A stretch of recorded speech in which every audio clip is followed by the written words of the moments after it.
안녕하세요. 수면에 대해 함께 공부할 에메랄드 조연주입니다.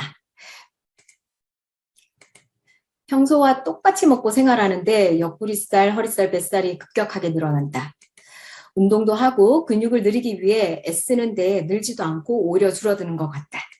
작은 상처만 나도 이전처럼 빨리 낫질 않는다. 아침마다 거울 보기가 불편해진다. 피부 탄력이 떨어지고 주름이 눈에 띄게 많아진다. 성욕이 줄어들고 부부관계가 소원해진다. 모두 속상한 변화입니다. 뭐 때문에 이런 변화가 한꺼번에 생기는 걸까요? 땡땡 호르몬의 감소 때문입니다. 한번 맞춰보시겠어요? 네, 정답은 성장 호르몬입니다. 많은 분들이 여성 호르몬이라고 생각하시더라고요. 그리고 성장 호르몬이 성장기가 끝났는데 계속 나오나? 이상하네? 라고 생각하는 분들도 많으시고요. 한데 사실은 성장 호르몬은 태어나서 죽을 때까지 나오는 호르몬입니다. 그럼 성장 이후에 어떤 일을 하는지 한번 볼까요? 지방을 잘 타게 하고요. 근육을 유지 또는 늘려주고요. 노화 방지, 콜라겐 생성에도 관여하고 세포를 재생시키기 때문에 상처도 빨리 낫게 하고 당연히 면역을 올리는 역할도 하겠죠. 일정한 성기능을 올려주기도 합니다. 이 외에도 다양한 일들을 하는데 다 탐나는 일들을 합니다. 간단하게 성장 호르몬에 대해 알아봤는데요. 너무너무 좋죠. 이 좋은 성장 호르몬 우리 몸속에서 많이 나오고 그리고 오랫동안 계속 나오면 너무너무 좋겠죠. 성장 호르몬이 잘 나오게 하는데 몇 가지 방법이 있습니다. 그중에서 가장 경제적이고 지속 가능한 방법이 바로 숙면입니다. 시도 때도 없이 푹 자는 건 아니고요. 바로 11시에서 새벽 4시 이 사이에 푹 잘 때 성장 호르몬이 나옵니다. 그럼 이 시간에 공부하느라 게임하느라 깨어있는 성장기 아이들은 쑥쑥 자라지 못할 거고요. 어른이라면 노화가 빠를 것 같고 당연히 질병에도 취약하겠죠. 밤에 잠을 못 자는 게 단지 일상이 너무 괴롭고 우울한 걸 넘어서서 건강에도 의미 있는 나쁜 영향을 많이 끼치는 거죠. 그럼 현재 우리나라에서 수면장애로 고통받는 분들이 얼마나 많은지 자료를 한번 보겠습니다. 이 자료는 2020년 국민건강보험 심사평가원에서 발표했는데요. 2012년 36만 명입니다. 근데 2020년 거의 2배에 가깝게 증가를 했네요.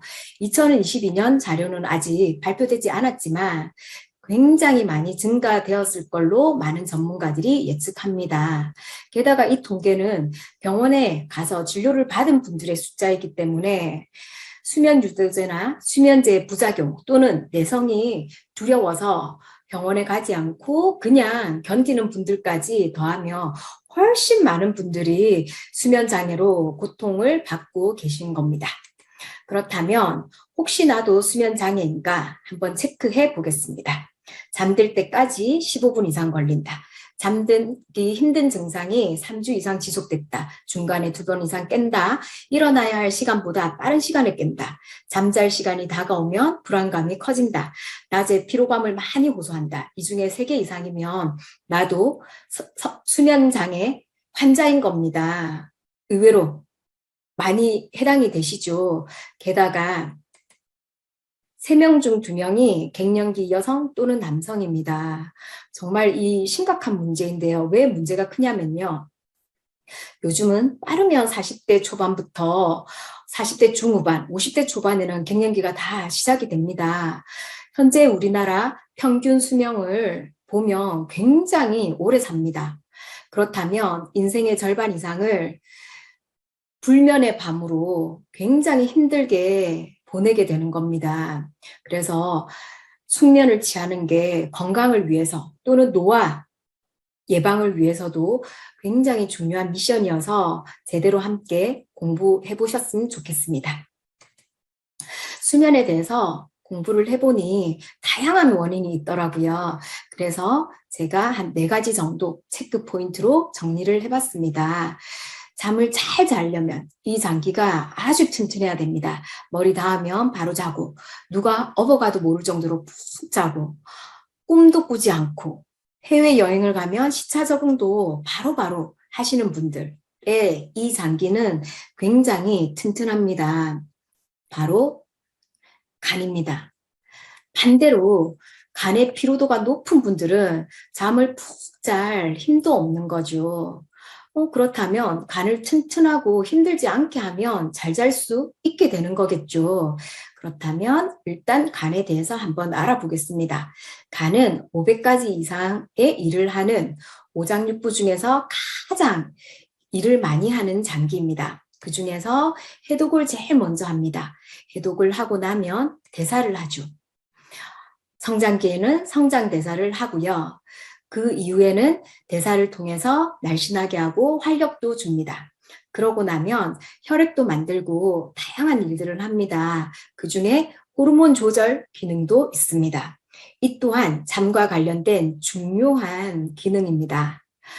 그렇다면 나의 지치고 힘든 간을 튼튼하게 해서 잠을 잘 잘 수 있게 하려면 무엇을 해야 할까요? 네, 첫 번째 솔루션은 간을 계속 일하게 하는 해독할 일거리를 덜 넣어주는 겁니다. 스트레스, 과로, 무리한 운동, 간에게는 굉장히 많이 일할 해독의 거리입니다. 과식, 야식, 하루 종일 일하게 하고 밤에도 계속 일하게 하는 일거리이고요. 알코올, 카페인, 당연히 간 입장에서는 독소입니다. 첨가물이 많은 가공식품 계속 드시는 것도 간은 싫어합니다. 그리고 검증되지 않는 건강보조식품이나 꾸준히 드시는 약물이 있다면 간 입장에서는 또 날마다 많이 일할 거리죠. 그래서 이런 걸 적게 넣어주는 겁니다. 그리고 간한테 좋은 것들을 많이 넣어주면 간이 좀 빨리 회복이 되겠죠. 그리고 간은 회복이 가장 빠른 장기이기도 합니다. 이 프로틴, 특히 우리 뉴트레이트 식물성 프로틴은 해독할 게 없기 때문에 간 입장에서는 정말 정말 고마운 영양소입니다. 간이 일할 때 가장 많이 쓰이는 그 영양소가 프로틴입니다. 파이토케미칼이나 항산화 영양소는 간이 해독을 하기 전에 얘네들이 먼저 방패 역할을 하고 이렇게 전처리를 해주기 때문에 간이 땡큐하는 영양소입니다. 손상된 간세포가 있다면 밀크시슬이 빨리 그 회복을 시켜주고요. 간이 일할 때 옆에서 정말 똘똘하게 힘세게 좋은 조수의 역할을 해주는 게 비타민 B군입니다. 그리고 담즙의 원료인 레시틴도 간한테는 너무너무 필요한 영양소겠죠. 그래서 나쁜 거 줄여주시고 좋은 걸 넣어주시면 간이 빨리 회복이 되어서 잠을 잘 잘 수 있는 힘 있는 간으로 이렇게 거듭나실 수 있습니다. 두 번째 체크 포인트는 자율신경입니다. 자율신경은요, 우리 몸속에 있는 여러 가지 신경들 중에서 그냥 지가 알아서 움직이는 겁니다. 예를 들어서 말초신경, 운동신경, 반사신경 등등이 있는데 특히 자율신경은 그냥 지네들이 알아서 자율적으로 움직이는 겁니다. 뭔지 한번 보겠습니다. 인류는 아주 오래전부터 해가 뜨면 사냥을 해야 되고 물고기도 잡아야 되고 채집도 해서 이만큼 이렇게 인류를 우리 지금까지 생명을 유지해서 종족 보존을 해서 이렇게 이어져 온 겁니다. 그래서 해가 뜨면 교감신경이 작동하기 시작합니다. 당연히 스트레스가 오르겠죠. 근육이 수축되고 긴장되고 혈압도 오르고 맥박은 빨라지고 생각이 너무너무 많아집니다. 반드시 필요합니다. 일을 하고 생계를 유지하려면 교감신경 필요합니다. 하지만 감사하게 밤이 되면 부교감신경이 작동되면서 스트레스가 떨어지고 모든 게 다 이완되고 혈압도 낮아지고 맥박도 조금 천천히 뜁니다. 그래서 휴식 모드로 몸을 바꿔주는 겁니다.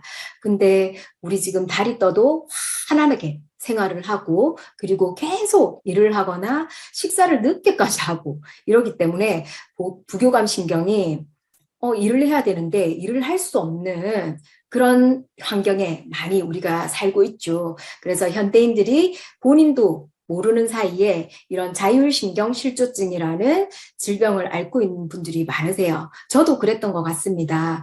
달이 떠도 밤에도 계속 생각이 끊이지 않고 계속 긴장 모드가 이어졌었거든요. 근데 이건 약이 없대요. 이제 자율신경을 제대로 이렇게 조절하게 하는 건 운동으로는 요가가 굉장히 좋습니다. 명상도 너무너무 도움이 되고, 그리고 무엇보다 복식호흡이 언제 어디서나 돈 들지 않고 쉽게 할 수 있는 겁니다. 그래서 이렇게 깊게 숨을 들이쉬고 내쉬는 거 수시로 하시면 나의 자율신경을 바로잡는 데 도움이 많이 되고요. 영양으로는 칼슘, 마그네슘, 비타민 D, 태아닌이 굉장히 도움이 됩니다. 내 자율신경에 좀 문제가 있는 것 같다라고 하시면 꼭 참고해 주시고요. 다음은 꿀잠 호르몬입니다. 호르몬이라 하면 다들 어렵게 생각하셔서 제가 귀엽게 꿀잠 호르몬이라고 이름을 붙여봤습니다. 우리가 낮에 단백질을 먹으면 그중에 필수 아미노산 트립토판을 섭취하게 되는 겁니다. 그러면 장 속에서 세로토닌이라는 행복 호르몬으로 합성이 되거든요. 그냥 합성되지는 않습니다.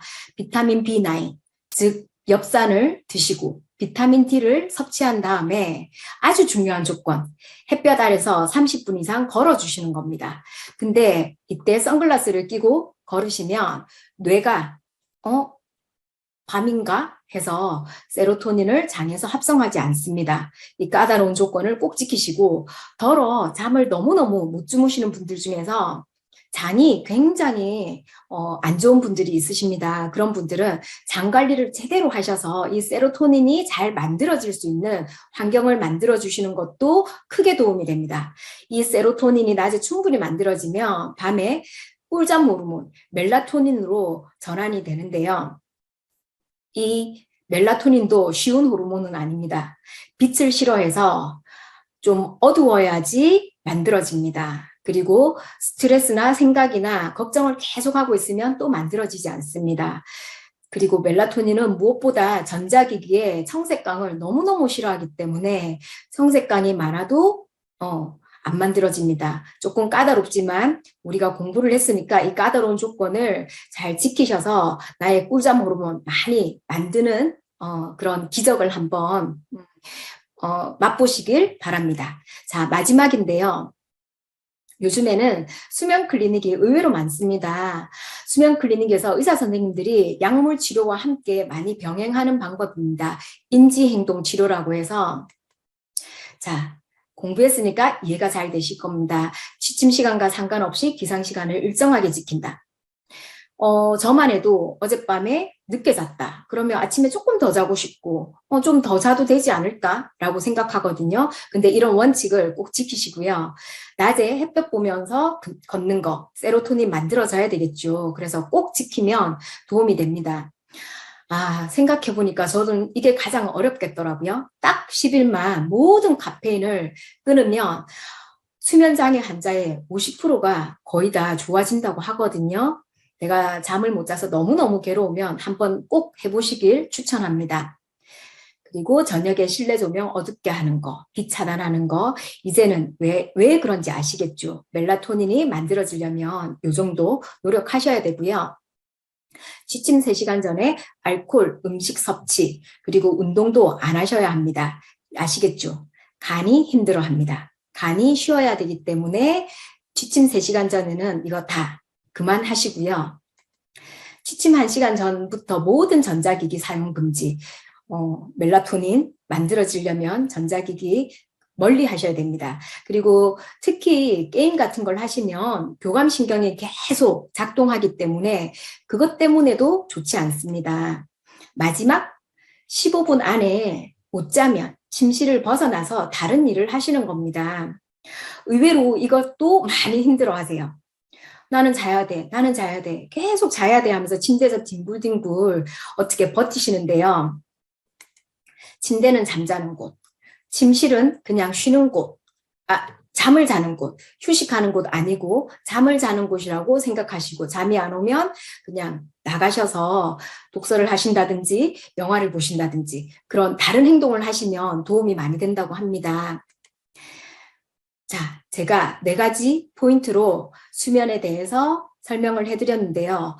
못 주무시는 분들은 하나 또는 2개가 반드시 해당이 되실 겁니다. 제대로 이해하시고 실천하셔서 정말 꿀잠 주무셔서 천천히 노화되고 질병으로부터도 내 몸을 많이 보호할 수 있는 여러분들이 되셨으면 좋겠습니다. 실천하셔서 요 아가처럼 날마다 꿀잠 자는 여러분들 되셨으면 좋겠습니다. 잘 들어주셔서 감사합니다.